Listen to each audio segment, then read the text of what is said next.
Hello guys, welcome back to Says IQ. This is Rahul. Hello guys, welcome back to sage IQ. This is Rahul.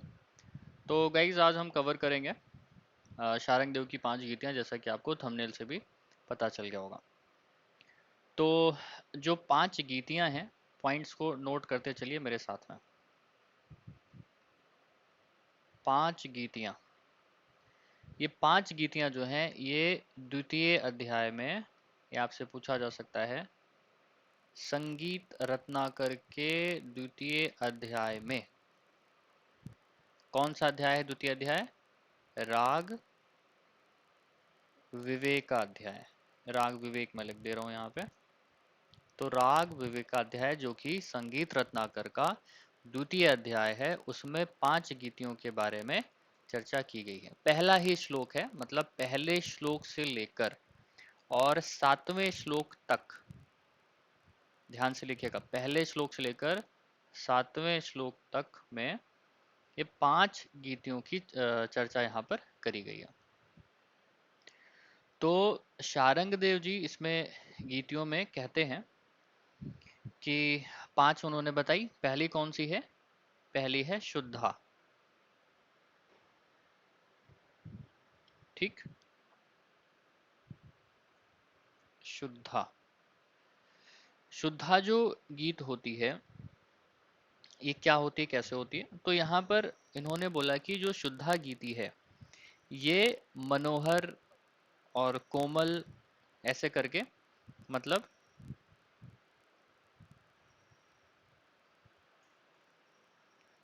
मनोहर, सम. सम मतलब समान. ठीक, स्वरों से युक्त, मतलब यहाँ पर सिंपल जो 7 शुद्ध स्वर होते हैं उसी से बनती है शुद्धा गीति. तो मनोहर सम मतलब वही शुद्ध स्वर, समान स्वर. ठीक है. तो 7 शुद्ध स्वरों से, या फिर मनोहर सम, या फिर ऐसे करके इसमें लिख लो आप, स्वरों से युक्त गीति शुद्धा गीति कहलाती है.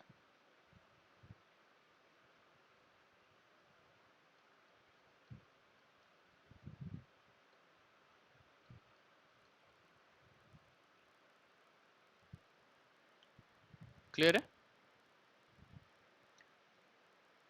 तो शुद्धा गीत के लिए मतलब ये शुद्ध प्रकार होता था, और मनोहर स्वर वही जो आपके 7 शुद्ध स्वर हैं, वही यहाँ पर कहने का मतलब है. इसके बाद दूसरी यहाँ पर गीत आती है, उसको कहते हैं भिन्ना. भिन्ना क्या होती है? अब भिन्ना में सूक्ष्म स्वरों का प्रयोग होता था. सूक्ष्म स्वरों का प्रयोग. ठीक है. अब सूक्ष्म स्वर क्या होते हैं? जिसमें विकृत स्वरों का प्रयोग किया जाए, उसको कहते हैं सूक्ष्म स्वरों का प्रयोग. तो भिन्ना में कुछ विकृत स्वरों का भी शारंग देव जी के टाइम पे यहाँ पर प्रयोग होता रहा होगा. तो यही यहाँ पर है कि सूक्ष्म स्वरों का प्रयोग और मधुर गमको युक्त, मतलब मधुर गमक से युक्त गीति जो है भिन्ना गीति कहलाती थी.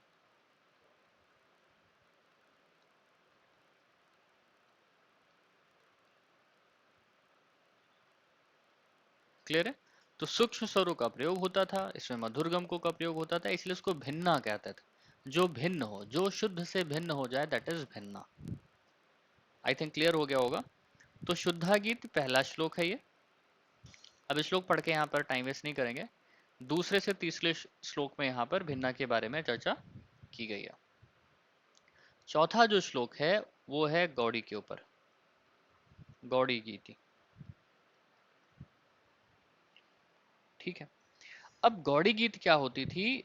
गौड़ी ऐसी गीत थी जिसपे 3 स्थानों का प्रयोग होता था. मतलब गौड़ी ऐसी गीति रही होगी जहां पर तीनों सप्तकों के स्वरों का प्रयोग होता रहा होगा. क्लियर है? अब यहाँ पर एक वो लिखा जाता है कि यहाँ पर लिखो, तीनों सप्तकों में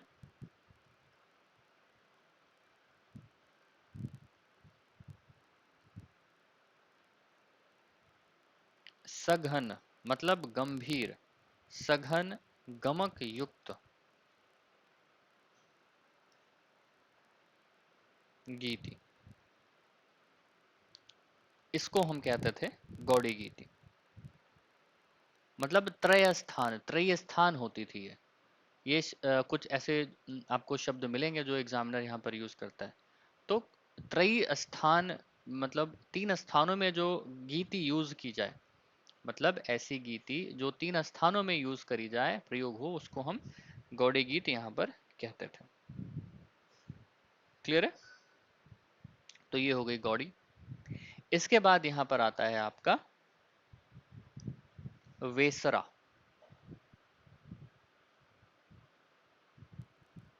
वेसरा क्या होती है?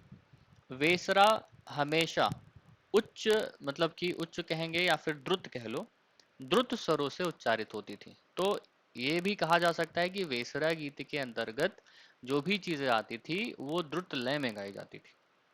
ठीक है, तो यह गीति द्रुत स्वरों युक्त होती थी।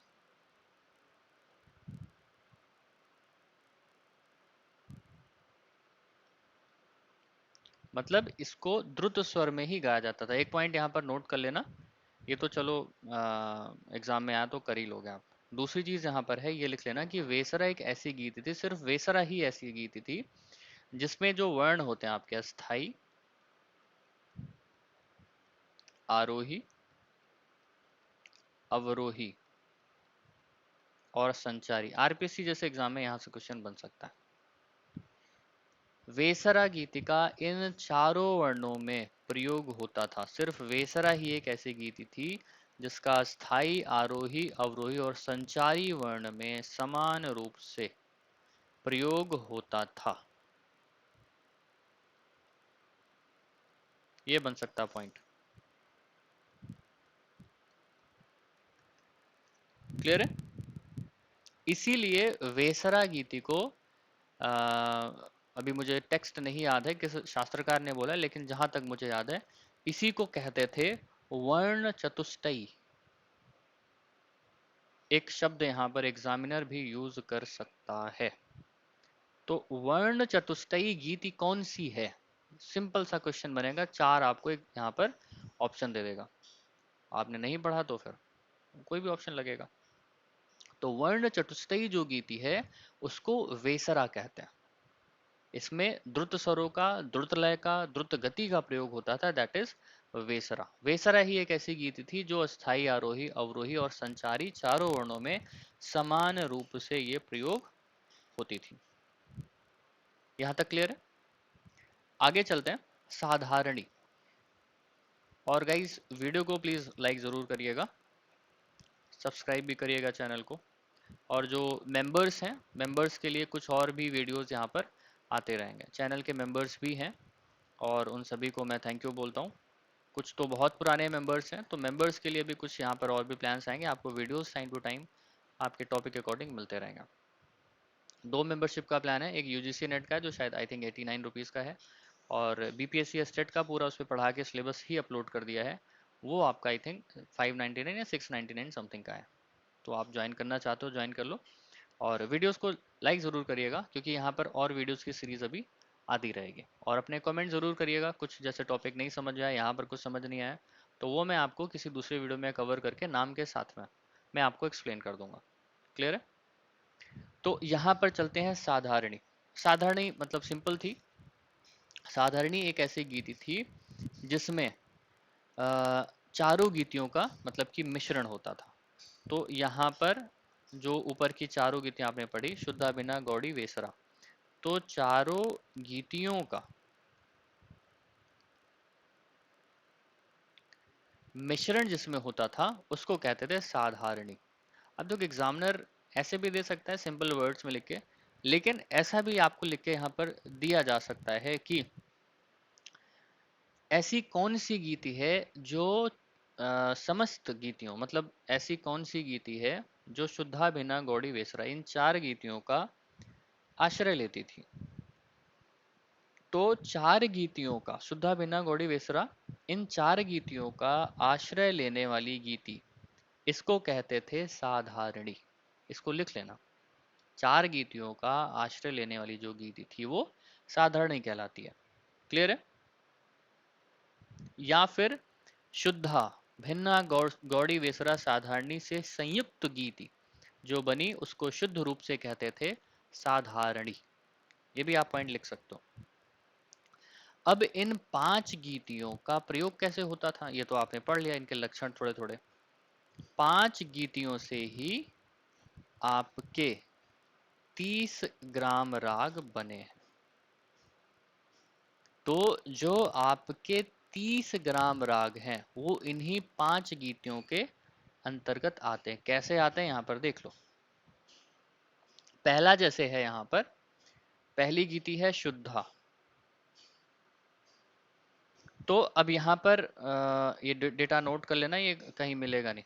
शुद्धा में जो है आपका दो, अब ग्राम राग है तो ऑब्वियसली बात है ये ग्राम के अंतर्गत आएंगे। तो कौन कौन से ग्राम है? पहला है षडज ग्राम और दूसरा है यहाँ पर मध्यम ग्राम। ये थोड़ा सा मैं डीप बता रहा हूँ आप लोगों को, तो ये नोट कर लेना, काम आएगा कभी। वीडियोस को गाइस लाइक जरूर करिएगा, भूलना मत। तो शुद्धा गीत में षडज ग्राम राग के अंतर्गत कितने राग आते थे? तो आपके ये तीन राग आते थे। पहला था शुद्ध कैशिक मध्यम। तो शुद्ध कैशिक मध्यम ये पहला राग था। दूसरा आपका था शुद्ध साधारित, ये आपका दूसरा राग हो गया यहाँ पर। और तीसरा यहाँ पर आता है जो कि षडज ग्राम के नाम से ही था, षडज ग्राम। ये तीन राग आपके षडज ग्राम से थे। कौन कौन से? शुद्ध कैशिक मध्यम, शुद्ध साधारित और षडज ग्राम। इसके बाद आपके मध्यम ग्राम से भी चार राग यहां पर उत्पन्न होते थे। पहला था पंचम,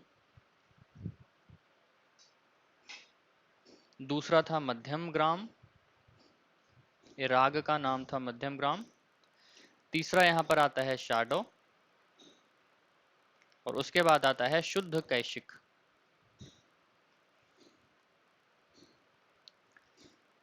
ये चार राग आपके मध्यम ग्राम से हो गए और तीन राग आपके षडज ग्राम से हो गए। तो टोटल यहां पर हो गए 7 ग्राम राग। आपने पढ़ा होगा शुद्धा के अंतर्गत 7 ग्राम राग आते हैं, लेकिन कैसे आते हैं और कैसे किस प्रकार से किसके अंतर्गत आते हैं यहाँ पर ये लिखा हुआ है, ये आप नोट कर लो, ये काम आएगा। यहाँ तक क्लियर है? ये 7 आपके शुद्ध ग्राम राग हैं। तो 7 शुद्ध ग्राम राग कौन कौन से हैं? शुद्ध कैशिक मध्यम, शुद्ध साधारित, षडज ग्राम, ये तीन षडज ग्राम से हैं। उसके बाद मध्यम ग्राम से चार हैं, पंचम, मध्यम ग्राम, शाडो, शुद्ध कैशिक। कभी कभी ये भी आता है कि शुद्धा गीत के अंतर्गत, क्वेश्चन का देख लो क्या टाइप पूछा जा सकता है कि शुद्धा गीत के अंतर्गत मध्यम ग्राम से शुद्ध राग कितने उत्पन्न होते हैं? नंबर दे सकता है 1 2 3 4, या फिर नाम दे देगा ऐसे करके, या फिर आपको दो ऑप्शन दे देगा, उसमें शुद्ध कैशिक मध्यम, शुद्ध साधारित, षडज ग्राम, ये लिख देगा आपको। और एक ऑप्शन और जोड़ देगा यहाँ पर शाडो। तो अगर याद है तो आप यहाँ पर कर लोगे। तो ऐसे क्वेश्चंस यहाँ पर आपसे पुटअप किए जा सकते हैं। नेक्स्ट यहाँ पर है शुद्धा के बाद भिन्ना।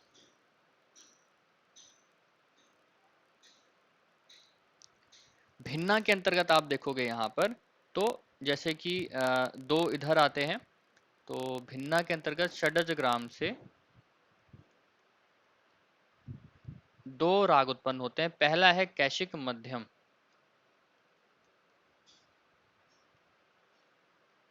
पहला हो गया, और दूसरा यहाँ पर है भिन्न षडज। दो इधर हो गए, तो भिन्न षडज और कैशिक मध्यम ये दो भिन्ना गीत से उत्पन्न होते हैं। अब यहीं पर मध्यम ग्राम से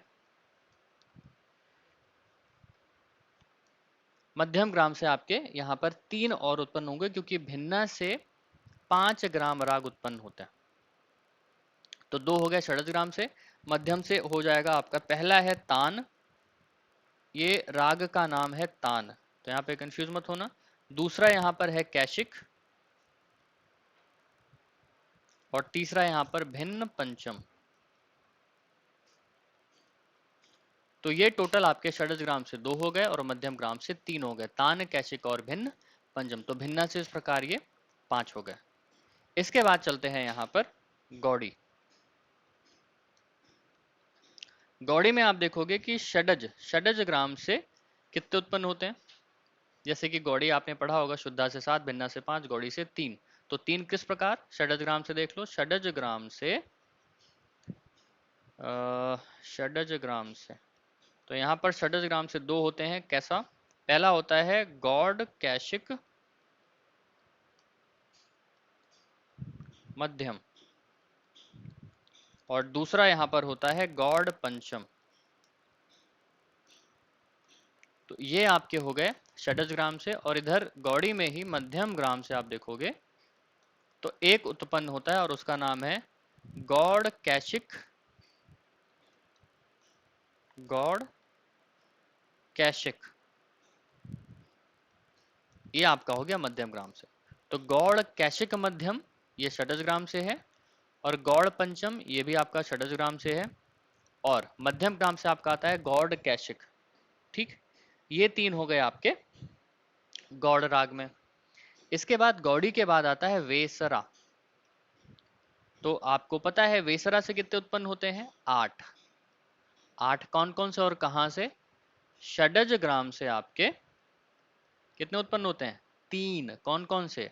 पहला है टक, दूसरा है वेसर साडव, वेसर शाडो है ये, और तीसरा है सौवीर।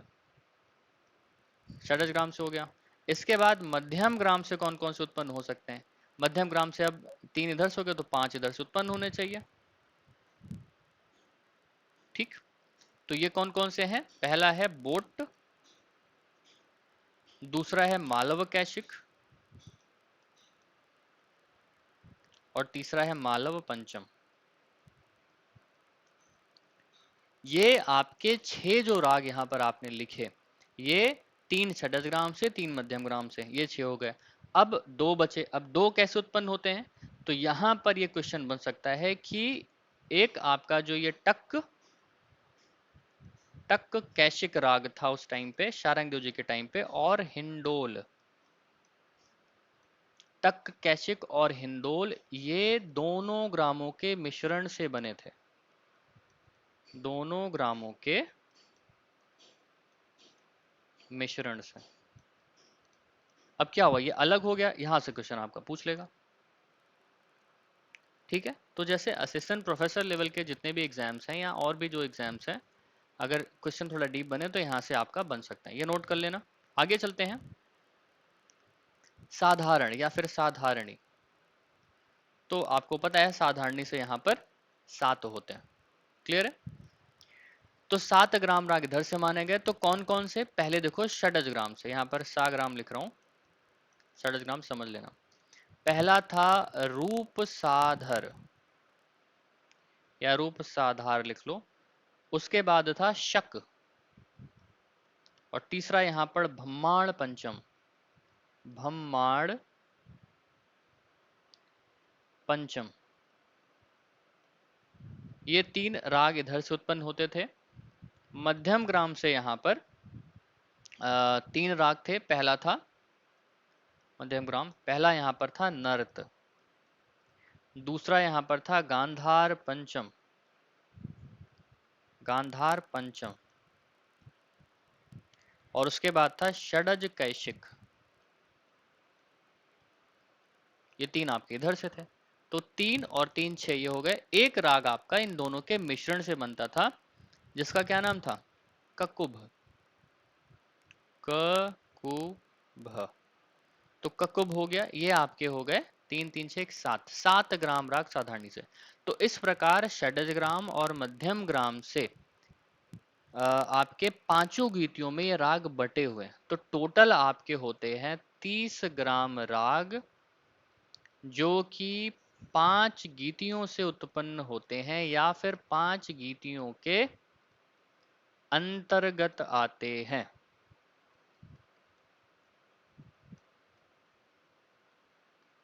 क्लियर है? ये जो 5 गीतियां आपने लिखी, इनको स्वर आश्रित गीतियां कहते थे। क्या कहते थे? स्वर आश्रित। क्योंकि इनमें स्वरों का प्रयोग होता था, गीतियों में स्वरों को ही गाया जाता था। ठीक है, स्वर आश्रित होती थी, इसमें पद नहीं होते थे। एक आपका आता है पद आश्रित गीतियां, जिसमें कि मागधी, अर्धमागधी, पृथुला और संभाविता आते हैं। वो किसी वीडियो में मैं और कवर करूंगा। ठीक है, तो यहाँ पर आपके ये 5 जो गीतियां हैं, इनके अंतर्गत ये 30 ग्राम राग आती है। नोट कर लेना, डेटा कहीं मिलेगा नहीं जल्दी। ठीक है, और प्लीज वीडियो को आप लाइक करेंगे तो मुझे अच्छा लगेगा। और इस पे और वीडियोस अभी थोड़ा और डीप आएंगे, ये बस इतना ही नहीं है, गीतियों में अभी और भी चीजें यहाँ पर कवर होंगी। दूसरा चीज यहाँ पर, जैसे कुछ लोग अभी हरियाणा में जो HPSC असिस्टेंट प्रोफेसर का जो भी वैकेंसी आया है, उसका यहाँ पर क्लास स्टार्ट होने वाला है। तो आप रजिस्ट्रेशन कर लेना। रजिस्ट्रेशन का जो लिंक है, मैं आपको टेलीग्राम ग्रुप जो बना हुआ है सेज IQ म्यूजिक क्लासेस का, तो वहाँ पर मैं शेयर कर लूँगा। आप रजिस्टर कर लेना, क्लासेस जैसे ही शुरू होंगी यहाँ पर क्लास शुरू हो जाएगा। ठीक है, HPSC के लिए डेडिकेटेड बैच होगा सिर्फ इसी के लिए। तो जो भी ज्वाइन करना चाहते हैं वो कांटेक्ट भी कर सकते हैं। नंबर तो है ही होगा, आप लोग पास होगा ही, 85 65 97 45 70, 8565974570। तो जिनको भी ज्वाइन करना होगा आप ज्वाइन कर सकते हो, क्लासेस स्टार्ट कर लेंगे। तो आज इतना करते हैं गाइज, वीडियो को प्लीज जरूर लाइक करिएगा। मिलते हैं नेक्स्ट वीडियो में। Thank you for watching, this is Rahul Singh. जय हिंद।